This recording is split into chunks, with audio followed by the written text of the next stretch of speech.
abençoados com todas a sorte de bênção, graça e paz.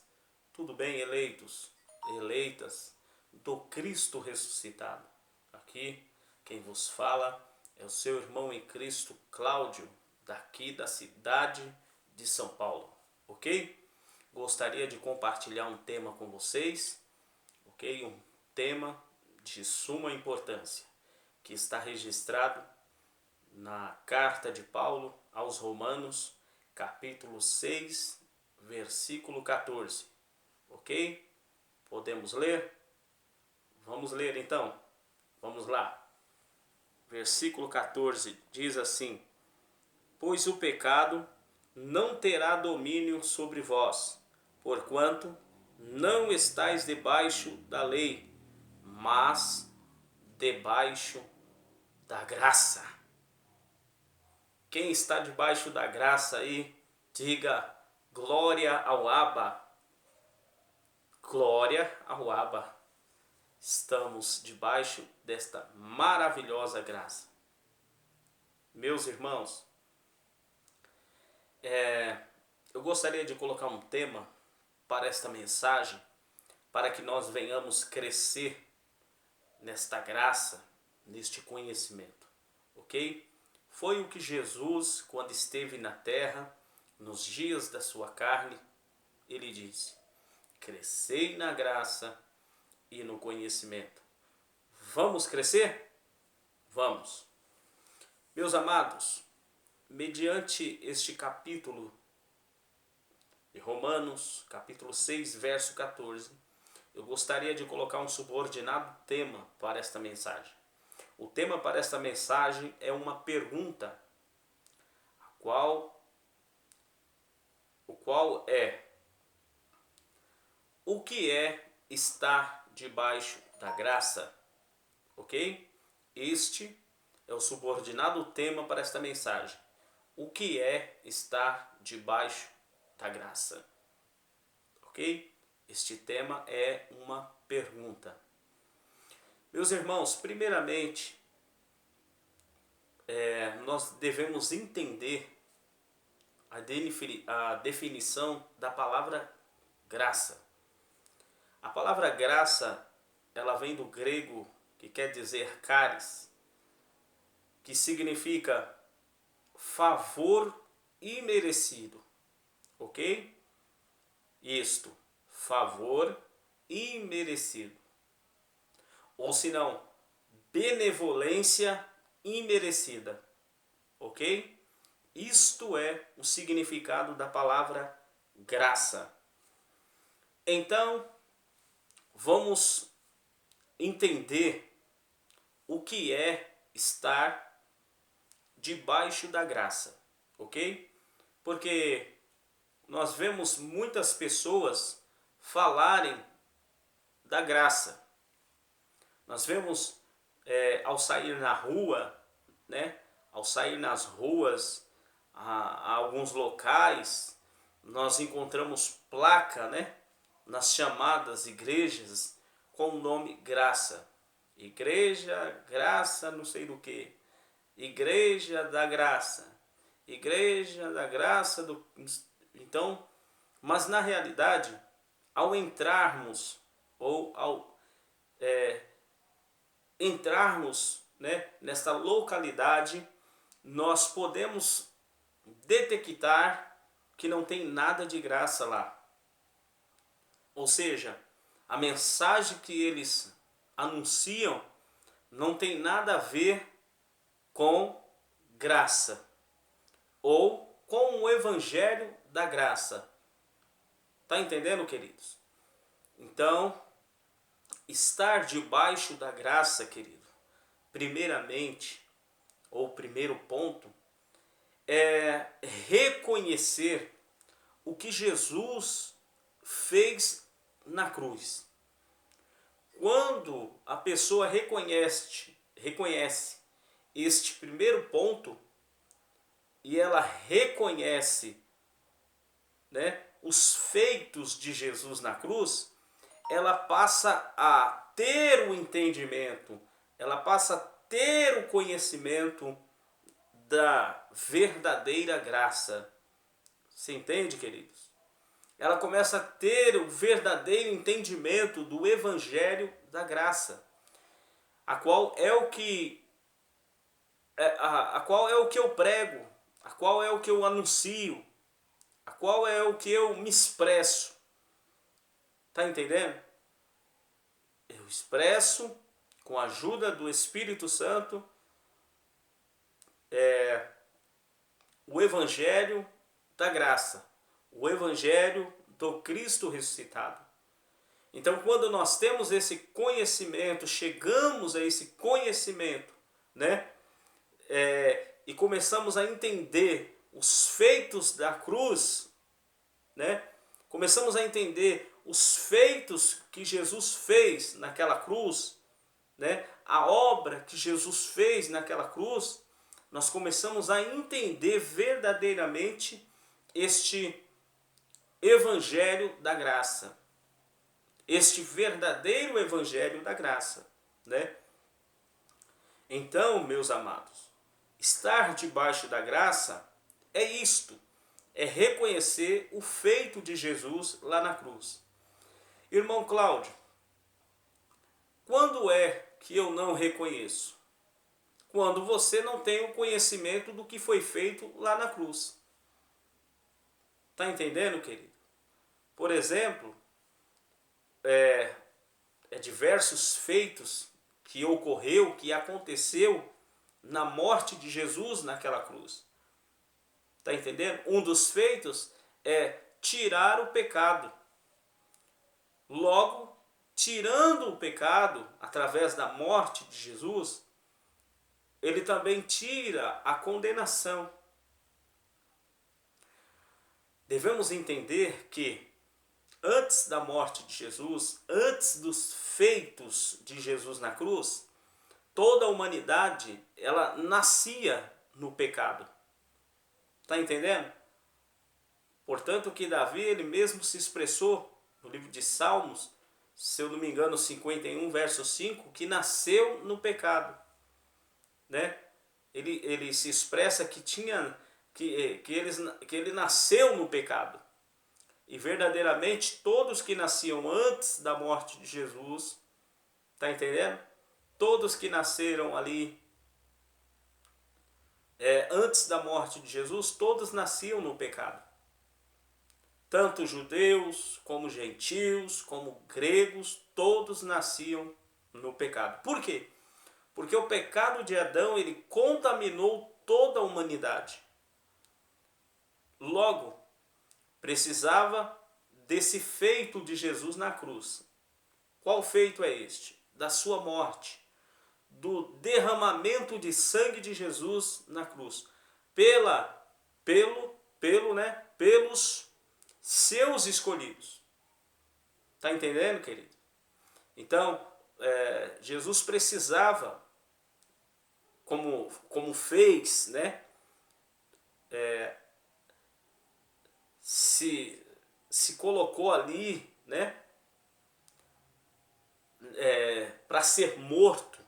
Ele sabia que seria morto em pró dos seus escolhidos. Ele sabia que ia ser morto a favor dos seus escolhidos. E um desses efeitos, né, desses feitos, né, um desses feitos de Jesus foi o quê? Ir para a cruz para ser morto, para quê? Para tirar o pecado da humanidade.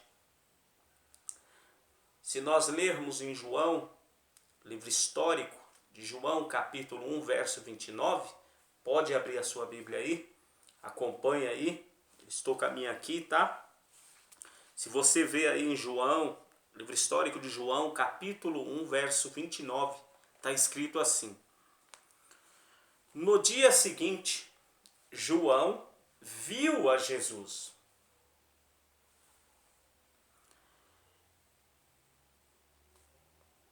Viu a Jesus, que vinha para ele, e disse: eis aí o Cordeiro de Deus que tira o pecado do mundo.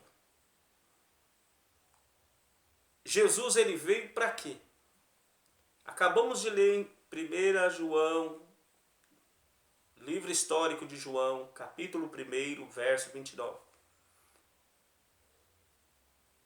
João Batista, ele viu Jesus vindo ter com ele e ele se expressou. João Batista se expressou. Eis aí o Cordeiro de Deus que tira o pecado do mundo. Tirou ou não tirou? Só que tem muitos que não entendem isso. Aqui está escrito que ele tirou, certo? Logo, se eu disser, ou se eu dizer, que fulano está em pecado, eu estou anulando o que Jesus fez lá na cruz. Logo, eu anulando o que Jesus fez lá na cruz, eu não estou debaixo da graça. Está entendendo, queridos? Então, o que é estar debaixo da graça? É acreditar nos feitos de Jesus e saber que quando Jesus ele vai ser levado naquela cruz, quando Jesus ele vai para ser morto e ele morre, derrama o seu sangue, através daquele sangue derramado na cruz, ele faz expiação do pecado da humanidade, dos seus escolhidos, dos seus eleitos. Logo, tirando o pecado, não tem morte. Porque na verdade, querido, como assim não tem morte? Vou te explicar. Na verdade, antigamente, antes da cruz, todos que morriam, eles morriam e as suas almas ficavam presas na sepultura, chamado Sheol, chamado inferno. Tá entendendo? Porque inferno não é como a religião diz e pregam e anunciam, dizendo que é um lago de fogo.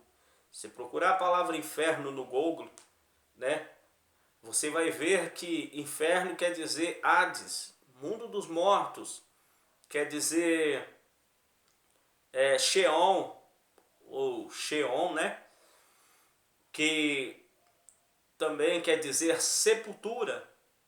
Então isto é um inferno.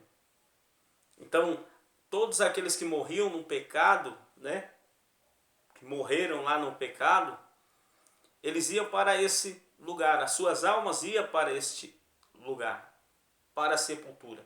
Pois bem, então, aqueles que entendem, né, os efeitos de Jesus na cruz, né, eles reconhecem esses feitos de Jesus na cruz, eles sabem que não existe mais pecado que o condene. Porque Jesus ele veio e tirou o pecado do mundo. Está escrito, acabamos de ler, eis o Cordeiro de Deus que tira o pecado do mundo. João 1, 29. Então Jesus ele tirou o pecado, querido. Não adianta você apontar Cicrano, Fulano, Bertrano, que está em pecado, né, devido às obras da carne dele. Não adianta nós acusar os nossos irmãos. Jesus ele tirou o pecado que condenava os nossos irmãos.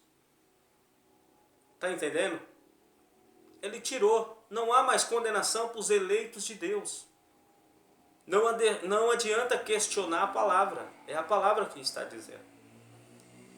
Só que nós que estamos debaixo da graça, nós entendemos isso.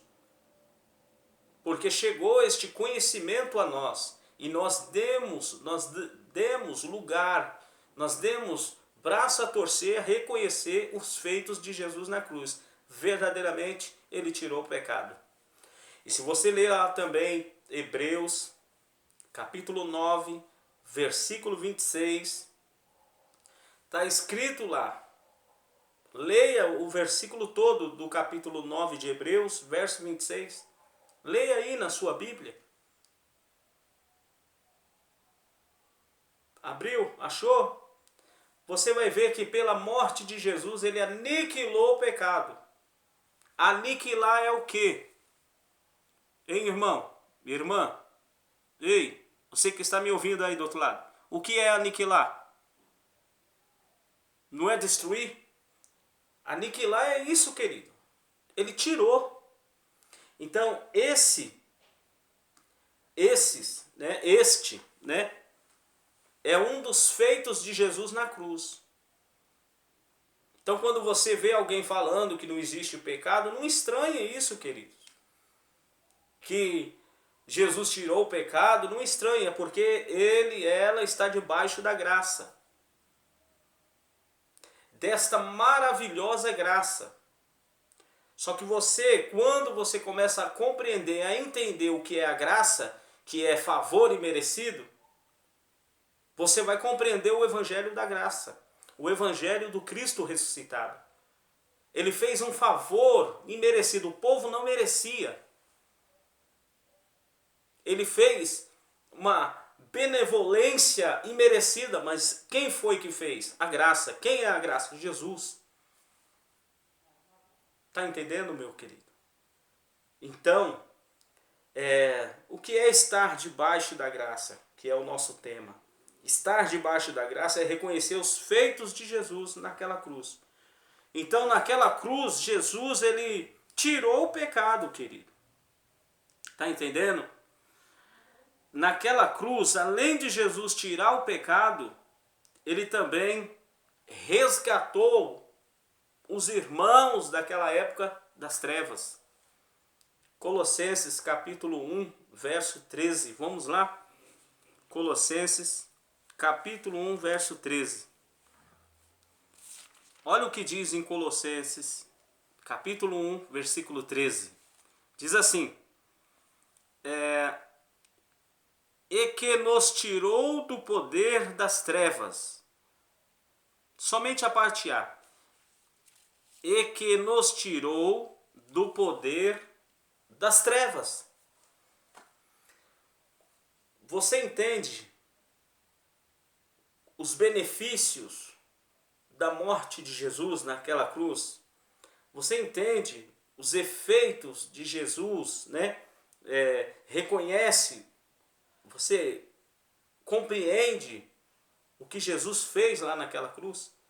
Naquela cruz, irmãos, irmãs, houve efeitos. Um dos efeitos é tirar o pecado. Um dos efeitos. Outros dos efeitos da morte de Jesus na cruz foi o quê? Tirar os irmãos das trevas. Porque eles estavam antes da cruz nas trevas. Então, quando a pessoa reconhece que ele não mais está nas trevas, como diz a religião, como diz os pastores, que fulano, cicrano está nas trevas, ele não está debaixo da graça. Ele não reconhece os feitos de Jesus na cruz.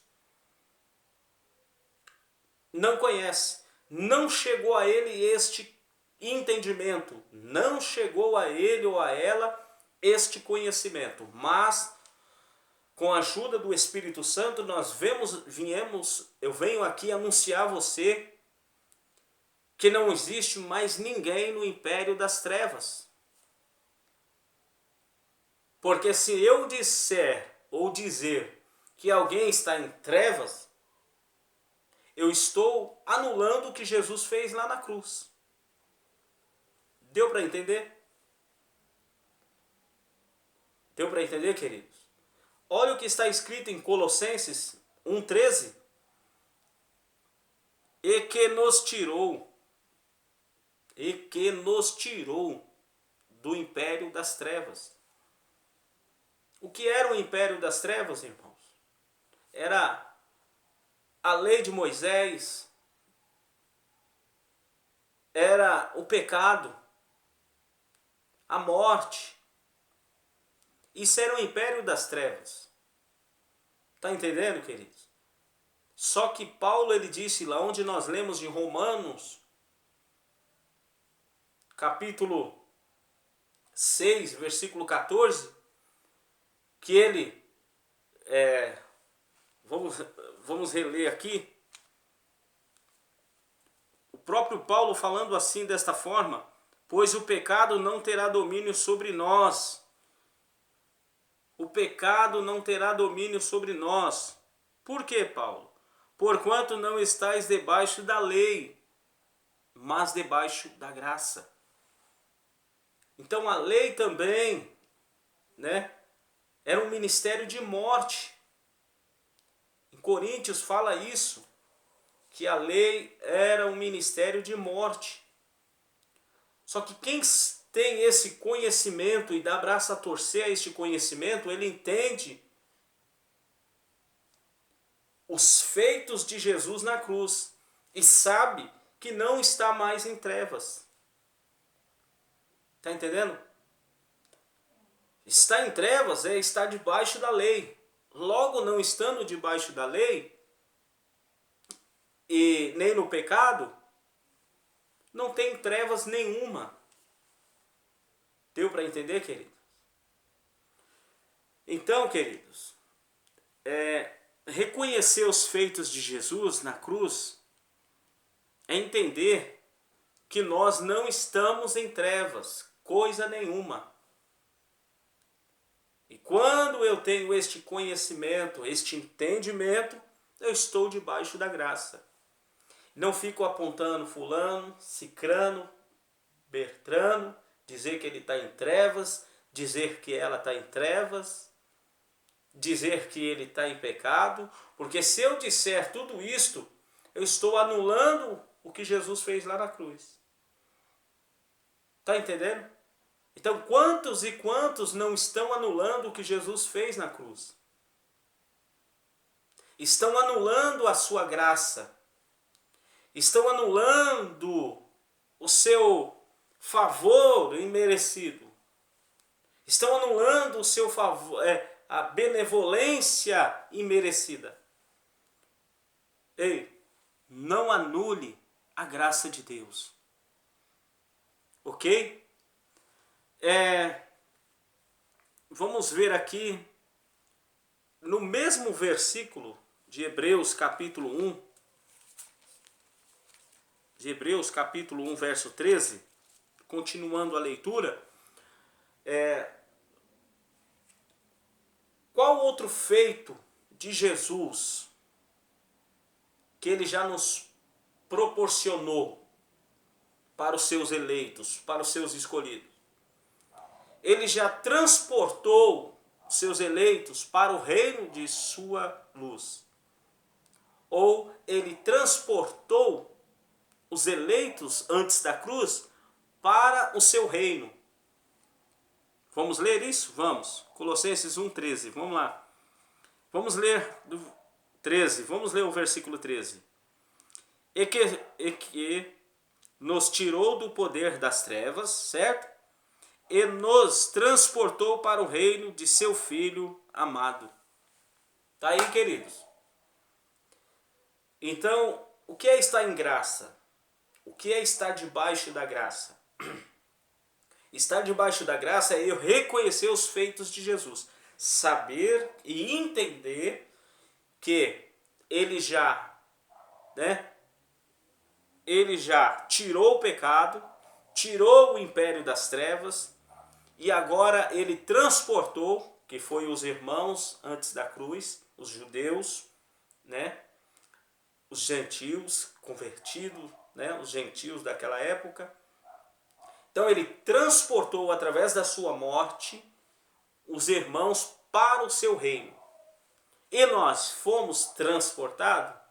Não, nós não fomos transportados. Nós já nascemos neste reino estabelecido. Glória ao Abba. Glória ao Abba, querido. Nós, a igreja, você, eu, já nascemos nesse reino inabalável. Os irmãos antes da cruz precisou, tá entendendo? De ser transportado. O que é transportar? É tirar de uma localidade e colocar em outra localidade. Tá entendendo? Os nossos irmãos antes da cruz, judeus, os irmãos lá daquela época, eles foram transportados, foram levados para o reino de Deus, para o reino do seu Filho. Nós já nascemos no reino do seu Filho. Você vê o privilégio que trouxe a morte de Jesus naquela cruz. Ok? Vamos lá. Então, Jesus ele tirou o pecado, tirou o império das trevas, transportou os seus filhos lá antes da cruz, né? Transportou os seus filhos, os irmãos daquela época, para o seu reino. Nós, igreja, hoje, na graça, nascemos já no reino. Esse reino que é inabalável, nada abala, nada derruba, nada destrói. Foi desse reino que já nascemos, ok? E para você, se você pegou no capítulo que nós lemos 6, versículo 14, você percebe também que Paulo disse assim, olha, pois o pecado não terá domínio sobre vós, porquanto não estáis debaixo da lei. Então também Cristo veio para abolir, Cristo ele veio para cumprir a lei. Está escrito, não é isso? Mateus 5, 17, 16, 17 ali. Cristo ele não veio para cumprir a lei. Ele veio para cumprir a lei, ele precisava cumprir para que esta lei viesse a ser abolida, através também da sua morte. Isso está em Romanos capítulo 10, verso 4. Que o fim, né? Que Cristo é o fim da lei. Está entendendo? Cristo é o fim da lei. O fim da lei é Cristo. Está entendendo? Então foi na morte dele que ele aboliu. É bem verdade que o templo ainda estava de pé, precisava passar mais alguns anos da morte de Jesus até no ano 70 para este templo ser destruído pelo general Tito, né? E o seu grande exército que invadiu Jerusalém, que ali foi o juízo de Deus sobre Israel. Então, amado, voltando, o que é viver debaixo da graça? É entender esses feitos de Jesus na cruz, querido. Está entendendo? E nós vemos, né, que muitos dentro das chamadas igrejas, eles anulam tudo isto.